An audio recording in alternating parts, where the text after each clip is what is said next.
Hi guys, आज हम poet and pancakes के कुछ इंपॉर्टेंट क्वेश्चंस पढ़ने वाले हैं जिसमें हम प्रीवियस ईयर क्वेश्चंस भी होंगे और वैल्यू बेस्ड क्वेश्चन भी होंगे।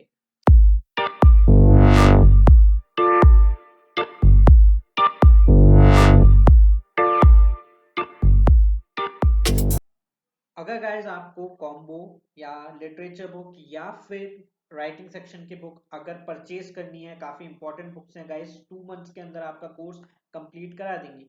तो बुक का कंटेंट एंड कॉन्टैक्ट डिटेल्स दोनों डिस्क्रिप्शन में है। डिस्क्रिप्शन में जाइए, फटाफट से वहां से कॉन्टैक्ट डिटेल्स ले लीजिए, या फिर इनका कंटेंट एक बार अगर आपको देखना है तो आप वो वीडियो में देख सकते हैं। फटाफट से मुझे इंपॉर्टेंट क्वेश्चन स्टार्ट करते हैं guys. First one is that what misery did the people face in the makeup room when they were subjected to makeup? Important question है guys। मतलब ये है क्वेश्चन का कि what misery यानी what problems, जो प्रॉब्लम वहां पे लोग मेकअप कराते थे जब वो मेकअप मिरर्स के सामने लाइट्स के सामने बैठते थे, तो उनको क्या प्रॉब्लम्स फेस करनी पड़ती थी। चलिए देखते हैं। The makeup room of the Gemini Studios had a dozen large mirrors, यानी जो मेकअप रूम है उसमें बहुत सारे लार्ज मिरर्स लगे हुए हैं। It looked like a hair cutting saloon. वो किसकी तरह लगता है? एक हेयर कटिंग सलून जैसा। आप लोग विजिट करते हैं तो वहां पे बहुत सारे मिरर्स आपके सामने होते हैं, उस तरीके से। They use incandescent lights at all angles around the mirror in the room. यहाँ पे गाइस इनकैंडिसेंट लाइट्स यानी जो हीट प्रोड्यूस करती हैं वो लाइट्स लगी हुई हैं अलग अलग एंगल्स पे, सब पूरे मिरर के जो रूम है उनके सामने। So they had to face the immense heat radiated by these lights. So जो वहां पे सब्जेक्ट यानी यहाँ पे जो मेकअप कराता था उसको वो हीट लेनी पड़ती थी अपने फेस पे। जब वो मेकअप कराता था तो उनको फील होती थी हीट, स्वेटिंग, गर्मी, परेशानी होती थी उस चीज से। नेक्स्ट क्वेश्चन देखते हैं। There was a great deal of national integration in the makeup department.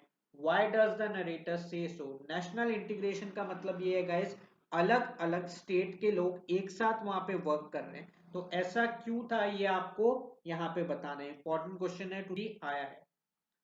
The makeup department of the Gemini Studios was an example of national integration. कैसे? It attracted people from all parts of India. वहां पे बहुत सारे अलग अलग parts जो है India के, उनके लोग काम करते हैं एक साथ।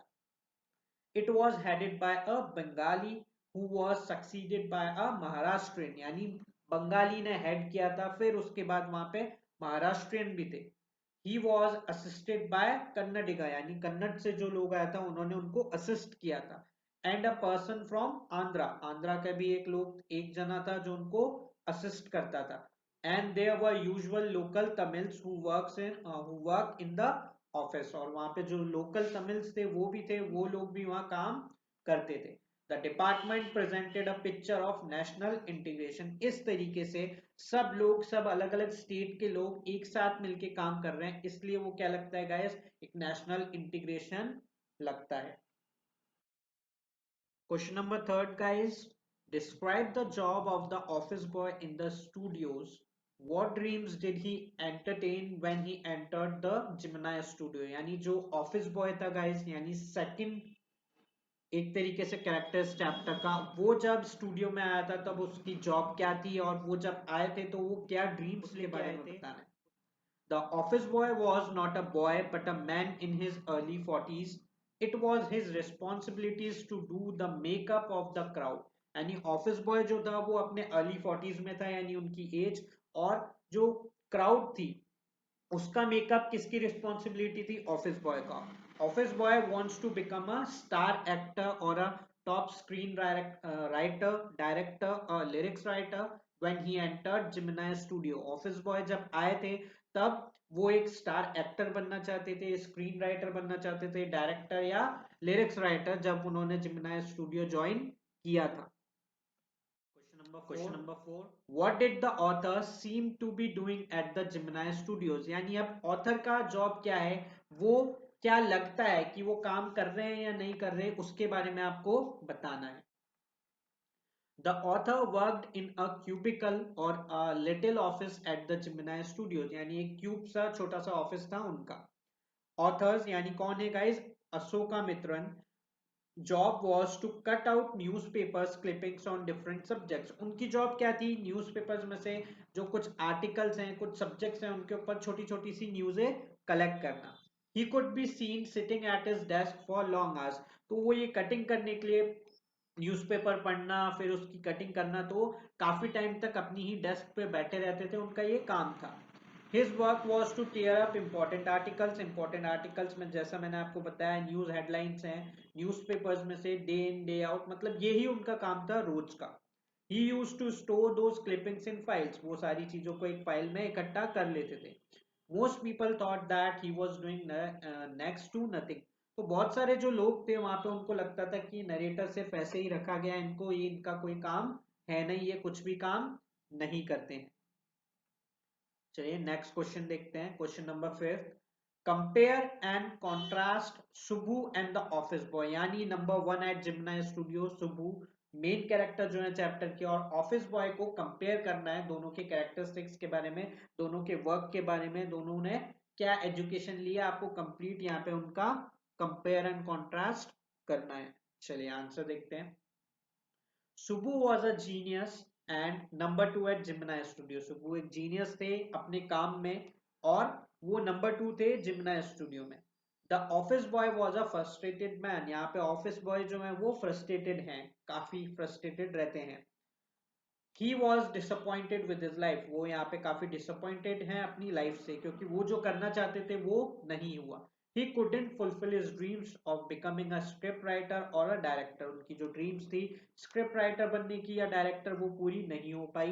ही considered Subbu the cause of his troubles. यानी जितनी भी प्रॉब्लम्स वो फेस कर रहे हैं उसका रीजन किसको मानते थे, वो सुबु को मानते थे। And neglect. On the other hand, Subbu worked hard for Jimna Studio and gave it a new direction and definition। On the other hand मतलब दूसरे पार्ट में सुबु के बारे में बताना है। सुबु ने काफी हार्ड वर्क किया था जिम्ना स्टूडियो में। जब जिम्ना स्टूडियो स्टार्ट हुआ था, जब अच्छे शेप में, इतना फेमस नहीं था, तब सुबु ने वहां पे काफी वर्क किया था, और उनकी वजह से जिम्ना स्टूडियो को एक नया डायरेक्शन, एक नई डेफिनेशन मिली थी। चलिए गाइस नेक्स्ट क्वेश्चन देखते हैं। How did the lawyer unwittingly bring an end to a brief and brilliant career of a young actress?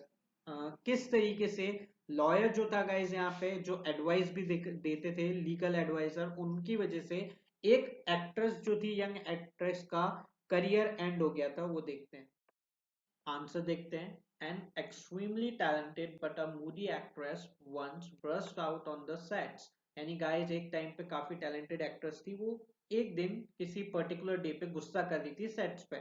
While everyone stood surprised and stunned, the lawyer switched on the recording equipment। तो सारे लोग वहां पे surprise थे कि क्या हो रहा है, क्या हुआ है। तो लॉयर ने क्या करा, उसका ऐसा कुछ इंटेंशन नहीं था कि वो यहाँ पे कुछ चीजें रिकॉर्ड करेगा और क्या करेगा, बाद में किसी को सुनाएगा। उन्होंने क्या करा, रिकॉर्डिंग इक्विपमेंट को ऑन कर दिया। When she heard her voice again through the sound equipment, she was struck dumb। तब वापस लड़ाई खत्म हो गई, उस एक्ट्रेस ने क्या करा, अपनी आवाज सुनी और इतना गुस्सा सुना, तब वो काफी डम हो चुकी थी, काफी सोच रही थी इस चीज के बारे में। That was the end of a film career. इस वजह से यहाँ पे उनका फिल्मी जो करियर था वो एंड हुआ।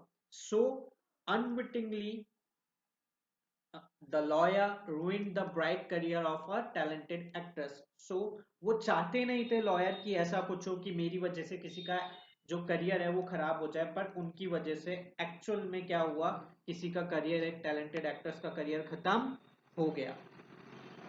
नेक्स्ट क्वेश्चन देखते हैं guys. Describe how the visit of the English poet Stephen Spender was a total flop and remained an unexplained mystery. यहाँ पे जो इंग्लिश पोएट आए थे स्टीफन स्पेंडर, उनका जो विजिट थी वो कैसे टोटली फ्लॉप रहा उसके बारे में बताना है, और कैसे वो एक मिस्ट्री रही जो कभी सॉल्व नहीं हो पाई। आगे देखते हैं। Answer. The visit of Stephen Spender at the Gemini Studios remained a mystery for all। सबके लिए वो क्या रहा था, एक मिस्ट्री रही थी। No one knew the poet। किसी को पोएट के बारे में नहीं पता था, लोग उनको नहीं जानते थे वहां पे। Nor the people at the studios had any taste for English poetry। यहाँ के वहाँ के लोग थे वो ज्यादा इंग्लिश पोइट्री उस टाइम पे नहीं सुनते थे। Nobody could understand what he was saying. किसी को समझ में ही नहीं आया जब वो स्टेज पे आए कुछ बोलने के लिए कि ये क्या बोल रहे हैं, किस बारे में बात कर रहे हैं. They all remained confused and baffled. सब लोग वहां पे confused थे, एक दूसरे को देख रहे थे, shocked थे कि ये क्या हो रहा है और किस बारे में बात कर रहे हैं. So why the poet came to Gemini studio remained an unexplained mystery. So जो poet की visit थी Gemini studio पे, वो क्यों आए थे, ये एक unexplained mystery रही, कोई भी इसको अभी solve नहीं कर पाया था. नेक्स्ट क्वेश्चन मंगलम सुबु, ये उनका सुबु का पूरा नेम है guys, give a new direction and definition to the Gemini Studios during its golden years, highlights those virtues and qualities in him that made him a many sided genius. यानी कोथामंगलम सुब्बू ने कैसे Gemini studio को new direction definition दी थी, कुछ उनकी qualities के बारे में आपको बताना है. आंसर देखते हैं.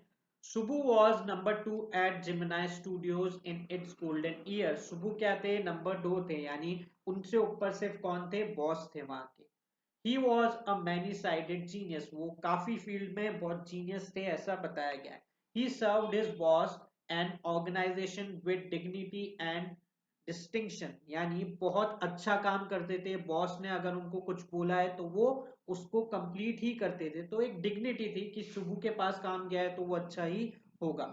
Subbu was a self made man, यानी उन्होंने किसी का भी, आप जिसको कहते हैं ना पुश, ओके, जैक जुगाड़ नहीं लिया, खुद अपने आप बने थे.